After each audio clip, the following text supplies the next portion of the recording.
Salut à toi et du coup bienvenue dans cette nouvelle vidéo. On se retrouve aujourd'hui pour un nouveau tour, c'est un tour de mentalisme cette fois-ci. Donc c'est un tour qui va être super simple et pourtant qui a un énorme impact sur le spectateur. Je te laisse découvrir ça tout de suite. Ok, alors du coup pour la démo du tour, donc regarde bien, j'ai une petite prédiction qui est juste ici et que je vais glisser en dessous le tapis, il faudra bien que tu t'en rappelles. Tout simplement ce que je vais faire c'est que je présente du coup 4 cartes au spectateur. Donc si on regarde bien, on a un as de pique, un as de carreau, un as de trèfle et un as de cœur. Ce que je vais faire, c'est que je vais simplement demander au spectateur de prendre les cartes, hop,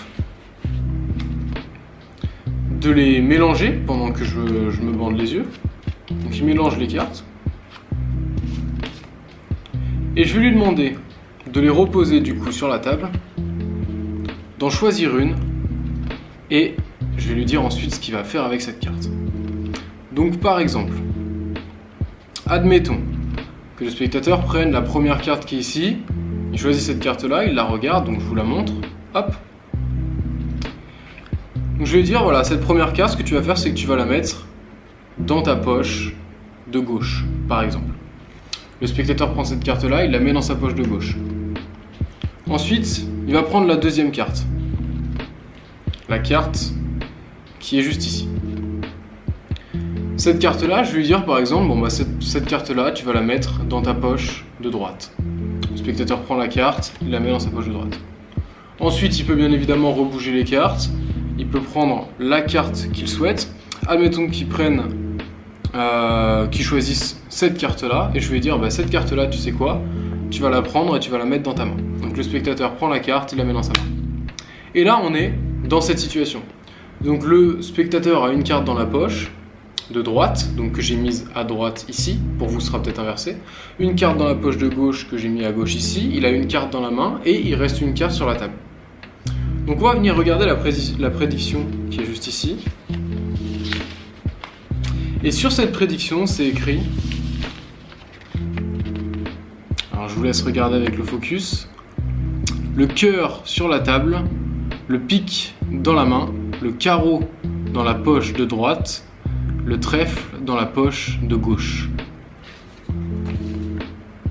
Alors, premier, on avait le cœur sur la table. Donc on va regarder la carte qui est ici, et on a l'as de cœur sur la table. C'est un choix du spectateur. Ensuite, on a la carte qui est ici, c'est écrit le pique dans la main. Encore une fois, un choix délibéré du spectateur, et il se retrouve avec le pique dans la main. Et puis on regarde les cartes qui sont ici. Donc si on regarde, donc droite, gauche, bah ça c'est ma droite gauche, pour vous je sais pas si ça va être inversé ou pas. Donc le carreau dans la poche de droite, si on regarde ici, bah, c'est bien l'as de carreau. Et le trèfle dans la poche de gauche, et si on regarde ici, bah, c'est bien l'as de trèfle. Et bien évidemment, le choix était totalement libre pour le spectateur. Il aurait pu choisir la carte qu'il veut. Ça a été vraiment un choix complètement libre depuis le début. Voilà pour ce tour de mentalisme et on va passer du coup directement aux explications bien évidemment. Ok, alors du coup pour les explications du tour, vous allez voir que c'est un tour vraiment super simple à faire que n'importe qui va être capable de faire. Donc vous faites votre petite prédiction, donc si vous avez un spectateur en face de vous par exemple qui n'a pas de poche, bah, vous allez trouver autre chose que des poches. Vous pouvez dire par exemple sous le tapis, sous la table, sous le verre, n'importe quoi. Je vais pas vous mâcher le travail, après c'est à vous aussi de trouver et puis d'être un petit peu innovant. Donc voilà, moi j'ai pris cette disposition là, le cœur sur la table, le pique dans la main, le carreau dans la poche de droite et le trèfle dans la poche de gauche. Hop, on prend la prédiction et on la bloque ici.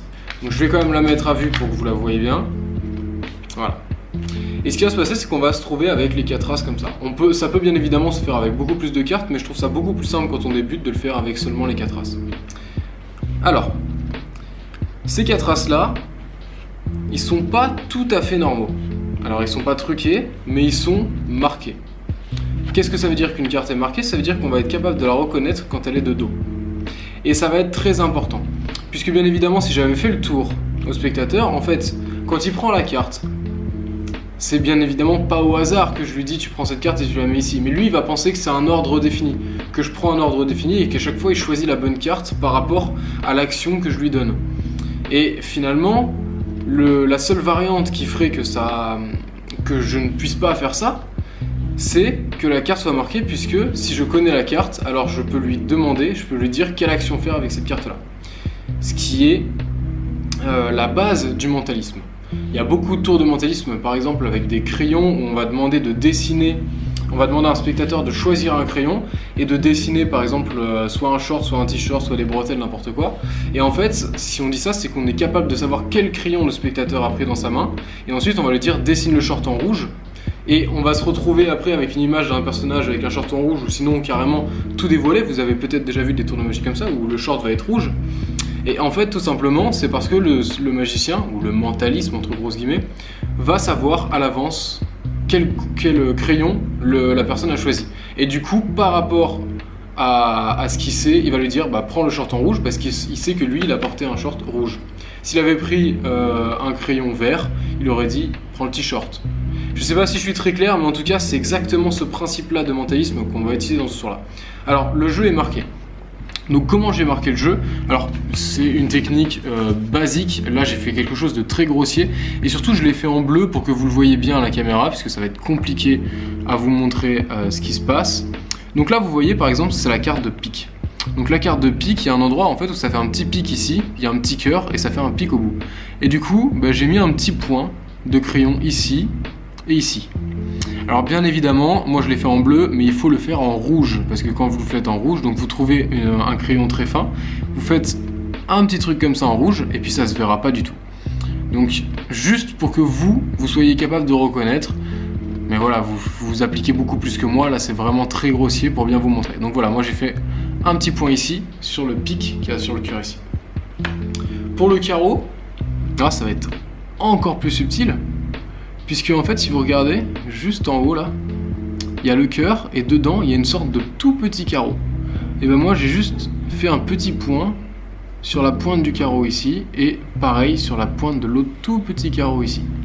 Donc ça c'est sur les cartes Bicycle. Il y a un lien dans la description si vous n'avez toujours pas de carte Bicycle, vous avez un lien Amazon qui vous permet d'acheter un petit paquet comme ça coûte vraiment pas très cher et en plus de ça c'est les meilleures cartes pour la magie. Ensuite pour la carte de cœur. Pour la carte de cœur, là, je vous avais montré le cœur tout à l'heure. Donc là, j'ai fait vraiment quelque chose de très grossier, mais on peut beaucoup plus s'appliquer avec un bon crayon qui respecte les mêmes couleurs. Et vous pouvez par exemple effacer les petites lignes pour que simplement vous soyez capable de savoir que c'est à cet endroit-là. Donc là, j'ai fait un petit point bleu ici, un petit point bleu ici, un petit point bleu là et là. Donc je pense que ça se voit pas si je le faisais à un spectateur. Mais s'il commence à examiner les cartes, ça se verrait. C'est pour ça que je vous conseille de le faire en rouge et de vraiment vous appliquer. Et puis, un marquage comme ça pourrait vous servir dans beaucoup d'autres tours de magie. Après, il suffit juste d'être un petit peu inventif. Pour le trèfle, comme le trèfle, c'est une feuille, je me suis dit, je vais prendre la petite fleur qui est ici. Et du coup, j'ai dessiné un tout petit point dans la petite fleur ici. Vous voyez, si j'avais eu un crayon rouge, il n'y aurait juste pas eu de petits points blancs. Donc, ça aurait été vraiment invisible. Et j'ai fait exactement pareil de l'autre côté. Voilà. Donc à ce moment-là, en fait, si on récapitule un petit peu la démo du tour, je demande au spectateur de prendre les cartes comme ça, de les mélanger pendant que je regarde pas, mais bon, je peux regarder, ça sert pas vraiment à grand-chose. Donc il mélange les cartes, il fait ce qu'il veut, il change l'ordre. Et ensuite, je lui demande de les reposer sur la carte, sur la table, ce qui est très important. Puisqu'à ce moment-là, moi je sais quelle carte est quelle carte. Si je regarde bien, là ici, je sais que c'est l'as de pique. Si je regarde bien, là ici, je sais que c'est l'as de carreau. Là, je sais que c'est le trèfle. Et là, je sais que c'est forcément le cœur. Donc on regarde, cœur, pique. Ici, j'avais dit carreau. Et ici, du coup, si je regarde bien, je vois le cœur. Le trèfle. Alors, donc, j'ai mes 4 cartes comme ça. Et maintenant, je vais demander au spectateur de prendre n'importe lesquelles des cartes. Et moi, il faut bien que je me souvienne de ma prédiction. Donc admettons que le spectateur prenne cette carte-là. Hop. Donc là, je vois qu'il a pris la carte de pique, parce qu'il y a le petit point ici. Et je vais dire, ok, tu prends cette carte-là. Et donc comme je me rappelle que j'ai mis dans la main, je lui dis, donc j'ai juste écrit main. Je lui dis, tu prends cette carte-là, tu la poses sur la table et tu mets ta main dessus. Parce qu'il va falloir qu'il fasse d'autres actions. Donc c'est comme ça qu'en fait, il faut savoir s'adapter. Aussi en fonction de ce qu'on a écrit.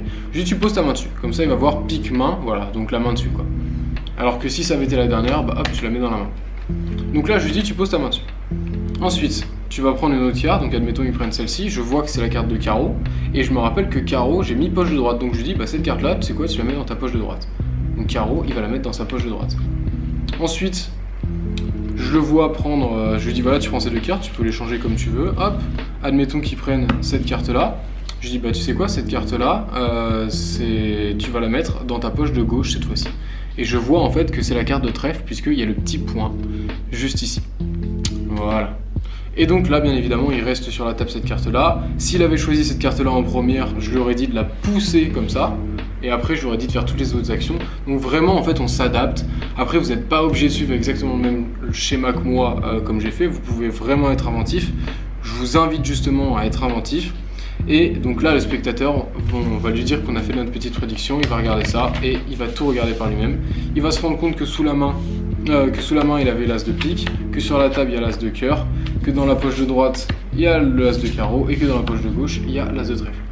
Voilà en gros pour vous initier un petit peu au mentalisme. Bien évidemment, ce genre de technique là, elle est utilisée dans des très gros tours comme je vous ai expliqué dans ce tour là. Si vous le connaissez pas, bon bah tant pis. J'essaierai de vous trouver une vidéo et de le mettre en description, mais bon, pas sûr que j'ai le temps de le faire. Puisque là, vous savez peut-être, mais je suis en voyage.